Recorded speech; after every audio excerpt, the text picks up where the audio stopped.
ഇവിടെ ഈ തെരഞ്ഞെടുപ്പിൽ ഏറ്റവും അവസാനം ആലത്തൂർ പാർലമെന്റ് മണ്ഡലത്തിലാണ് BJP സ്ഥാനാർത്ഥിയെ പ്രഖ്യാപിച്ചത്. പ്രഖ്യാപിക്കാൻ വൈകിയതിന് കാരണം കോൺഗ്രസിൽ നിന്ന് ഒരാളെ അടർത്തി മാറ്റി സ്ഥാനാർത്ഥിയാകാൻ BJPയുടെ സംസ്ഥാന കമ്മിറ്റി പരിശ്രമിച്ചിരുന്നു. ഉല്ലാസ് ബാബു ഉൾപ്പെടെയുള്ള ആളുകൾ അത് പറഞ്ഞിരുന്നതാണ്.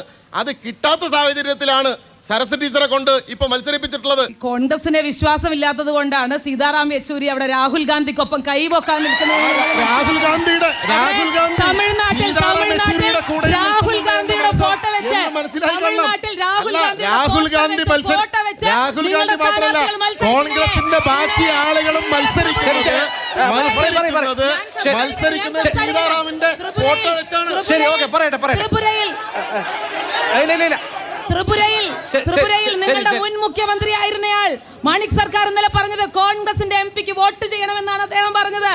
അതുപോലെ കോൺഗ്രസ് നാളുകൾ പോകുന്നതിനെ പറ്റി വലിയ വേവലാതിയാണ്. ത്രിപുരയിലെ പാർട്ടി ഓഫീസുകൾ അടക്കം മൊത്തമായിട്ടാണ് BJP-ക്കാർ വിഴുങ്ങിയത്.